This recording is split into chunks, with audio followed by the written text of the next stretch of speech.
Hi, welcome. On this video, I'm going to talk about the issue of fear aggression in dogs, why it's so problematic, and for so many reasons. But the first and foremost reason is that to resolve this issue, it requires fulfilling the leadership role of the dog, coming into right relationship at the relational level. And so that it's problematic because the people where these dogs have hit the tipping point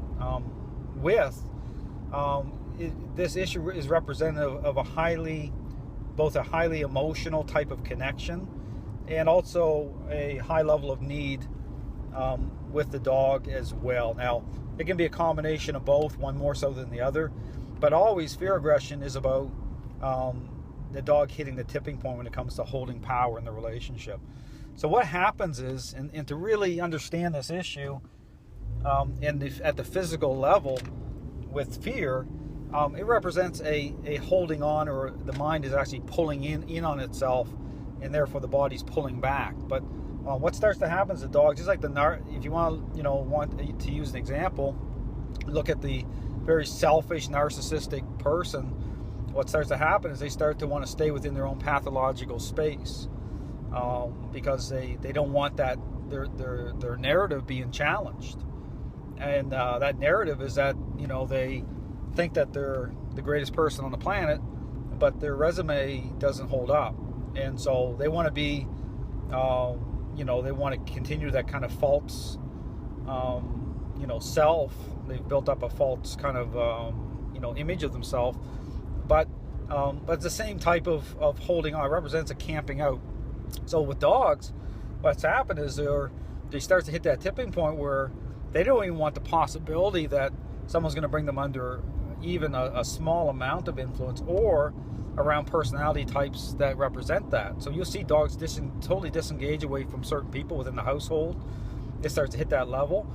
And it's very troubling because the owner who's connecting that way will do everything but bring that dog under leadership, because they're at totally two different ends of the spectrum when it comes to the thinking process. Because it's impossible, this is the thing that people really need to get, it's impossible to meet a dog's leadership needs and to think rightly when you're mirroring your emotions. It's impossible. That's why you'll see people medicate dogs, you'll see people do everything except bring a dog under leadership and authority.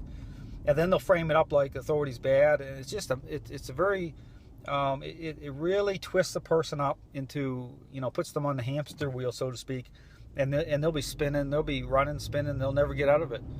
But again, the fix comes through leadership. But again, when you're dealing with a dog with this issue, it requires really focused thinking. It requires a proper protocols, structure.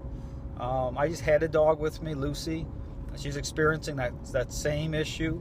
But again, to understand too is, when a dog has hit that tipping point level, and they have found comfort in power, so their environment they're in is very unhealthy for them because they're connecting to everything through that script.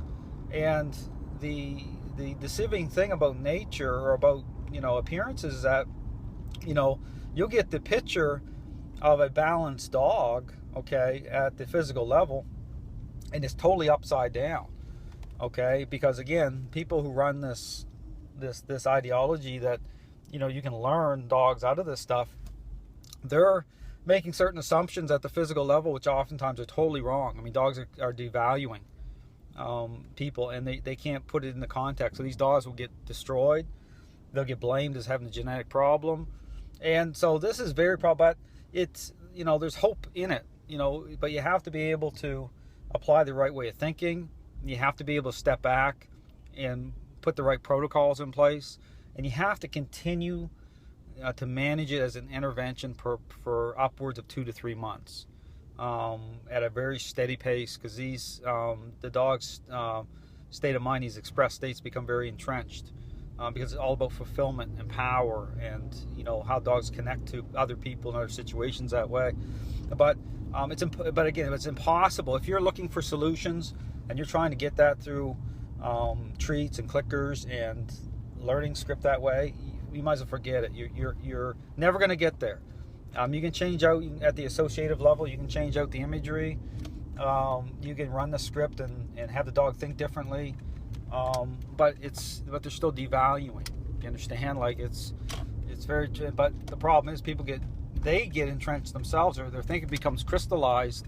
A lot of these trainers can't see it. They can't come out of it. They can't fix it. And so eventually, either the dog is left holding the bag of that role. You know, you can build a world for that dog to fit into, but then you're just into a management control situation, you know, until something bad happens. So you'll never fix it that way.